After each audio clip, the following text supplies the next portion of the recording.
Good morning. My name is Davide Terlingo. I'm the head of International Arts at the Arts Council of Ireland. I'm with Lucy Tevlin, International Arts Officer at the Arts Council of Ireland.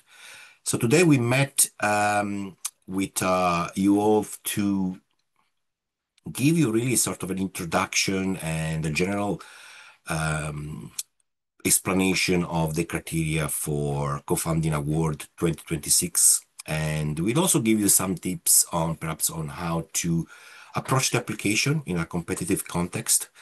What we will not do, we will not go into in-depth discussion on all those elements of applying to the Arts Council that are usually similar across our funding programs. We will just focus really on the elements that are specific to the co-funding award. What we will do also at the end of a short presentation is not going to be too long. We will give you an opportunity to ask questions. So if you have any questions while I speak, please, you can put them in the chat. Lucy will then sort of keep track of them as we go along. We'll also give you an opportunity if you prefer to ask a question verbally at the end anyway. So this is the way we're planning to run this information session. Okay, having done the introductions, we start with the presentation.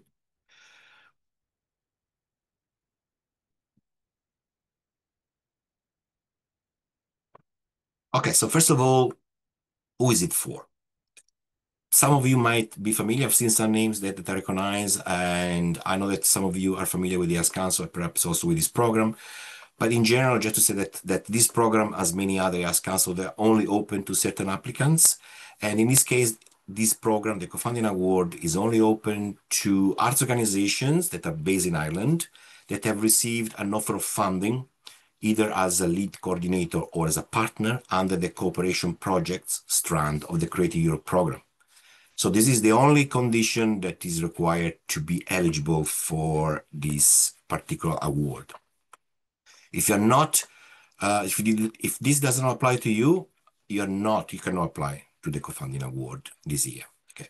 So this means that if you receive funding from Creative Europe programs the previous year, you're not eligible to apply, or if you're not received funding, if your application was not successful to the Creative Europe program, then you also cannot apply. This is only if you were successful.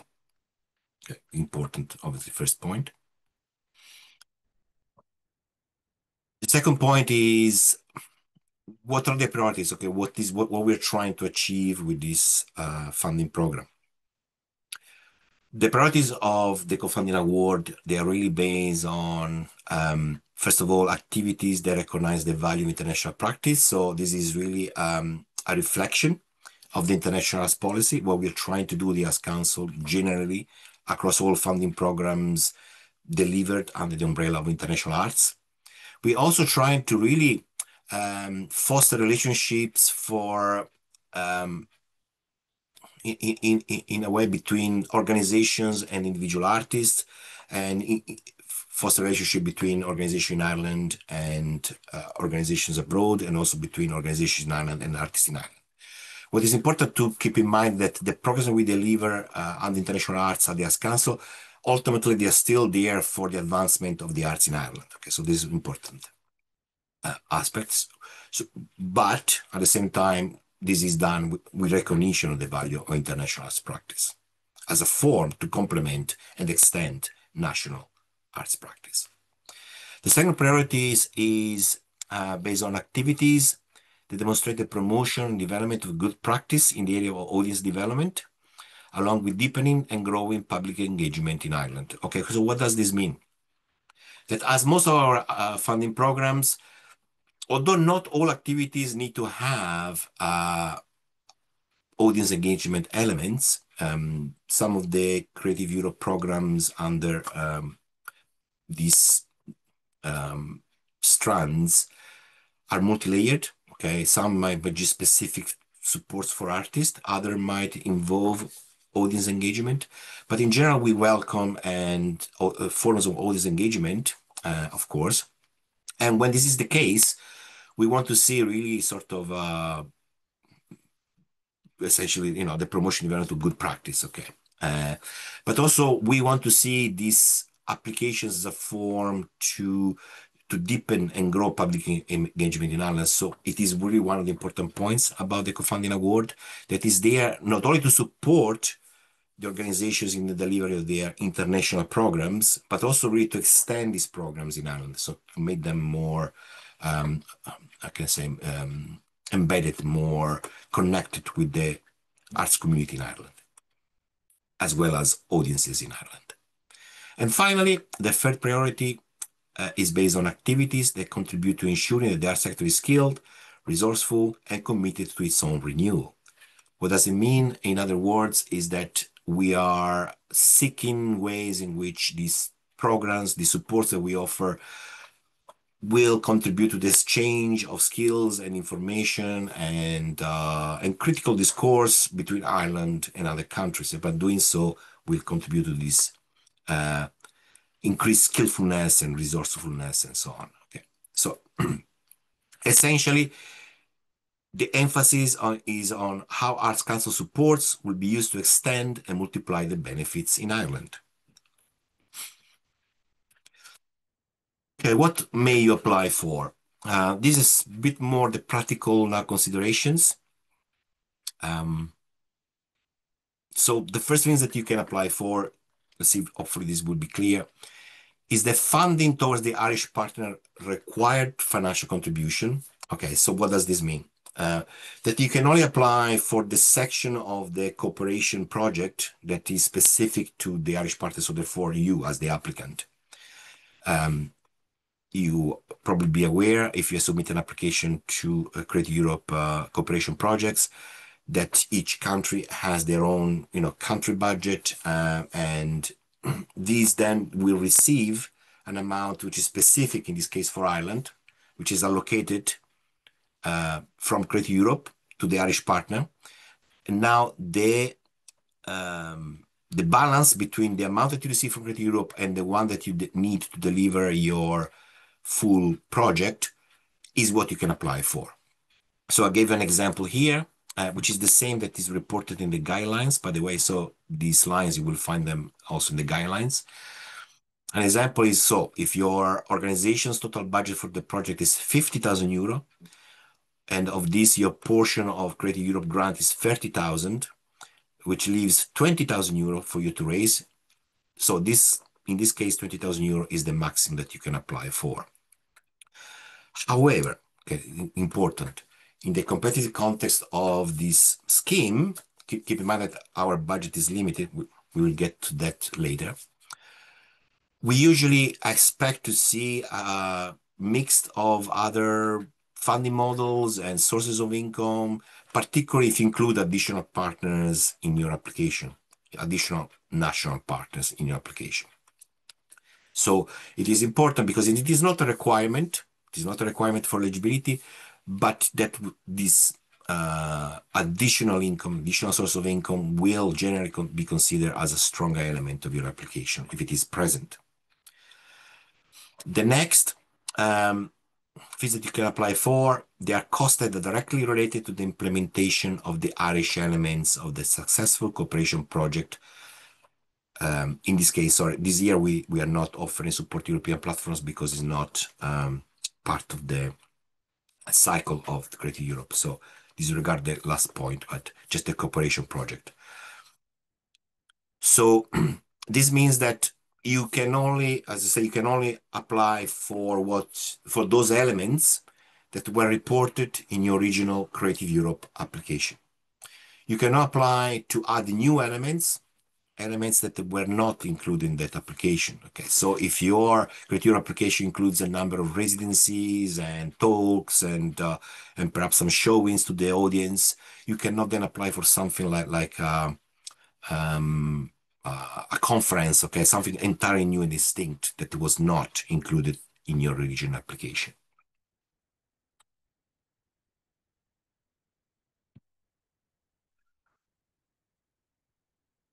What may you not apply for? Okay, so I will focus here only on two specific points. Now, the other points, again, these are all elements that are included in the guidelines. You will find them exactly as reported here.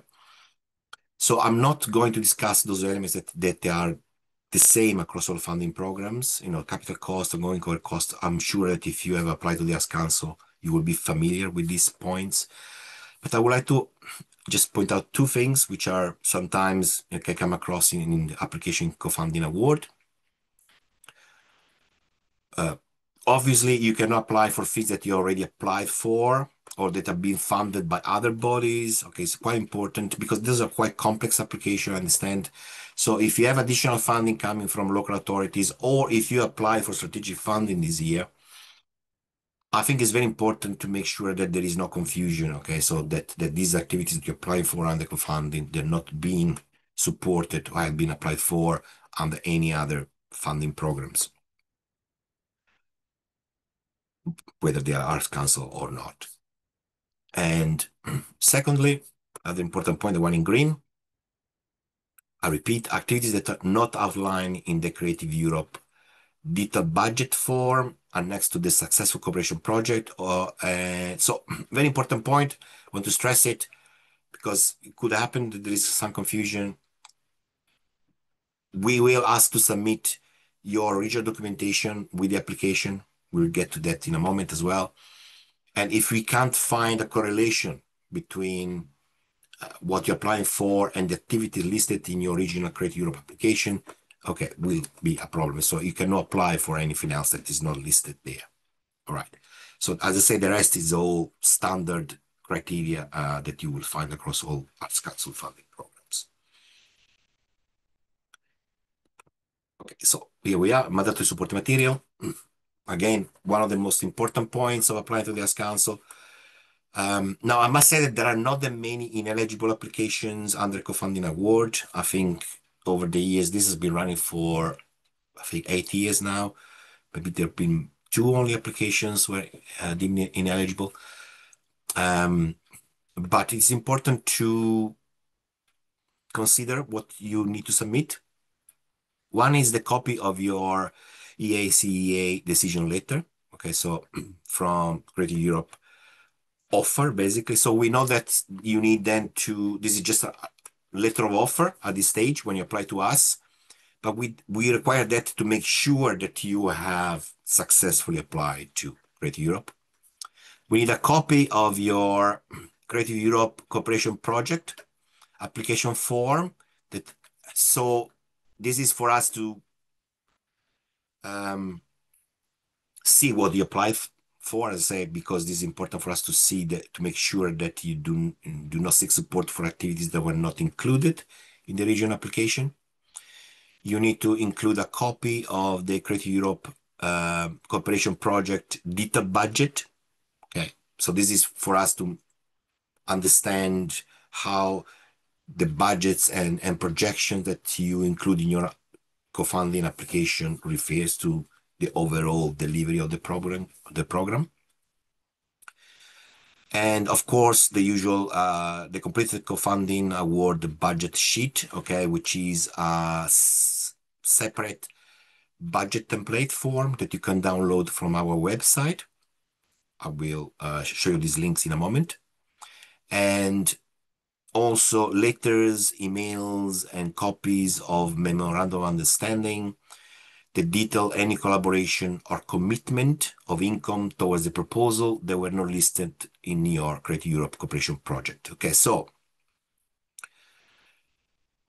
if when you apply to us, as I say, you're invited to extend and expand these activities within Ireland, you find additional partners in Ireland, for instance, an additional venue or a festival or another organization or a local authority, and these additional partners, you indicate that these additional partners will invest and commit resources to the activities to be part of your co-funding award application, then please include some evidence that this is the case.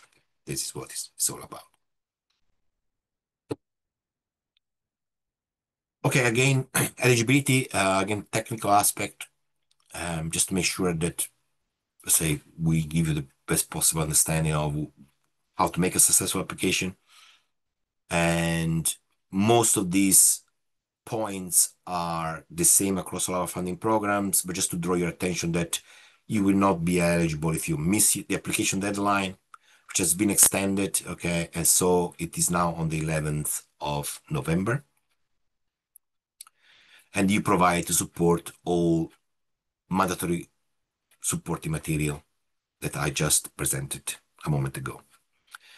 So the rest is say they are all criteria that are found in the guidelines and they are standard across all our funding programs. Let's say if you apply for more than the amount requested, which I mentioned before, you can only apply for the balance, okay, what you see from Creative Europe and what you need for complete your Creative Europe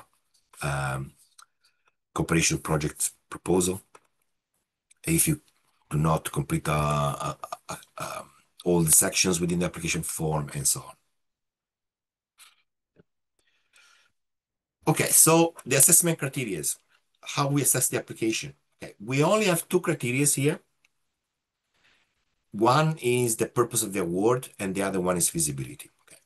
I will go in a moment to try to give you a sense of these points a bit better, but we do not assess in this case the usual artistic quality.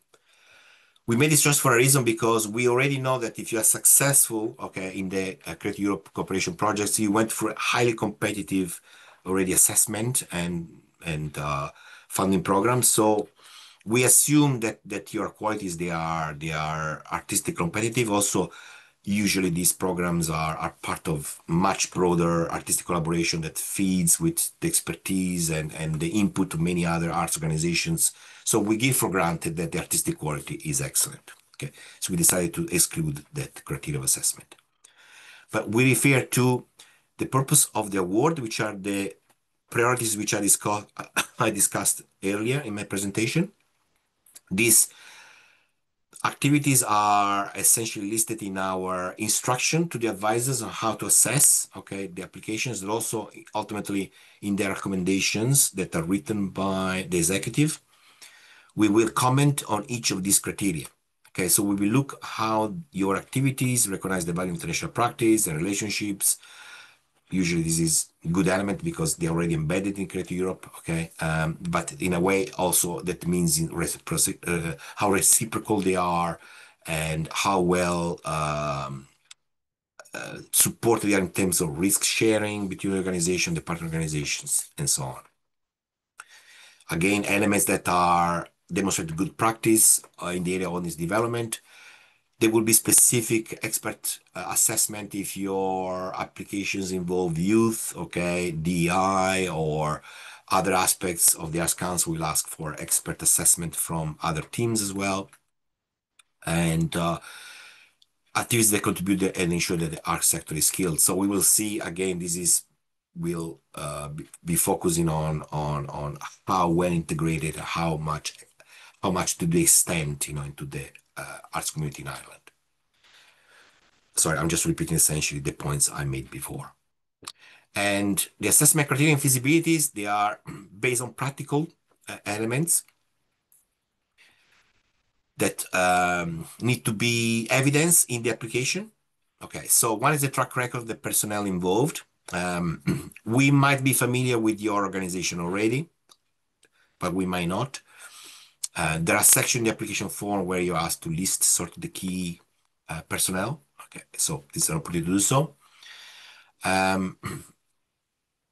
Then the extent to which the application demonstrates the provision of equitable condition and remuneration of participating artists. Again, this is one of the important points for the Arts Council. There's going to be a section in the application form, as usual, which will ask you to discuss how you're going to address this point. If you involve artists, if you engage artists, as you know, the Arts Council requires that you sort of provide equitable remuneration. The extent of involvement or commitment of identified project partners. This is in reference, of course, to international partners, although usually in the cooperation projects, this sort of involvement is embedded, okay, is integrated already in the original application. But if you include additional partners, it is important in a way to understand that there shouldn't be only nominal partners, and if you list additional national partners as part of your co-funding award application, please make sure that there is evidence, okay, of that they're committed, and so there is risk sharing, and there is some sort of practical, okay, resources invested on their part. We will look at how clear is the proposed budget. This in reference to how the co-funding award budget is coherent and refers to your original Creative Europe application. If you have additional source of income, we will comment on this. Okay, again, it's not a requirement, but is considered as a positive element of assessment.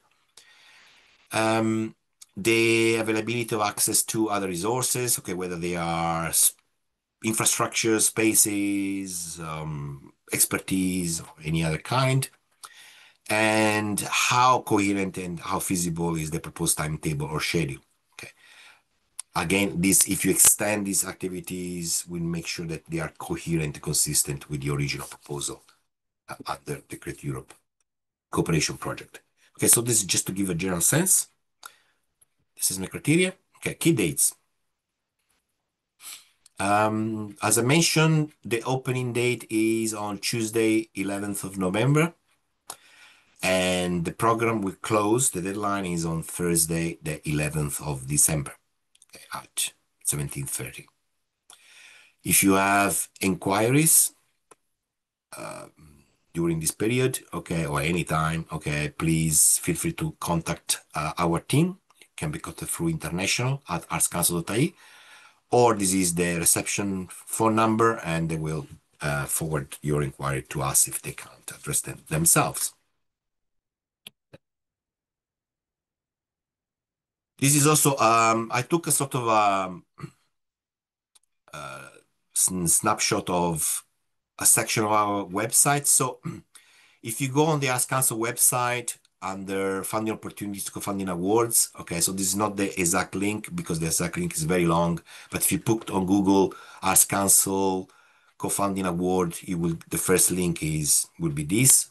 Okay, so if you go there, you will find a section on that page with all the guidelines and templates that you require to apply to to this program.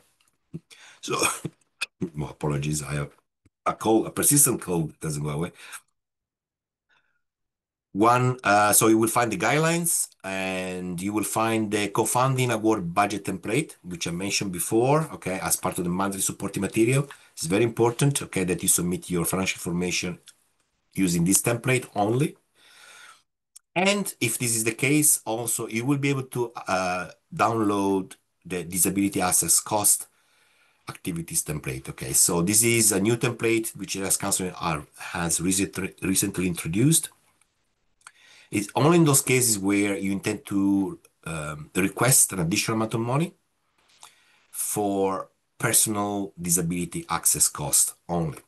Okay, this is not for audience disability access costs, but only for personal disability access costs.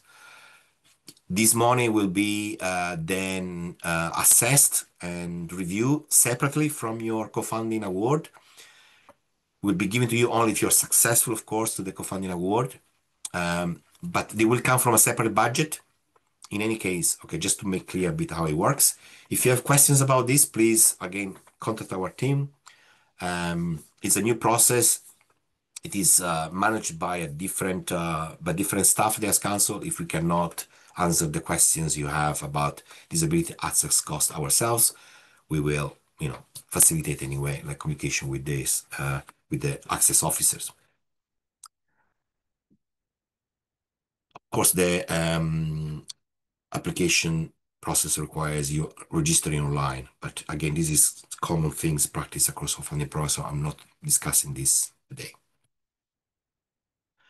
Okay, so this brings to the end of the presentation.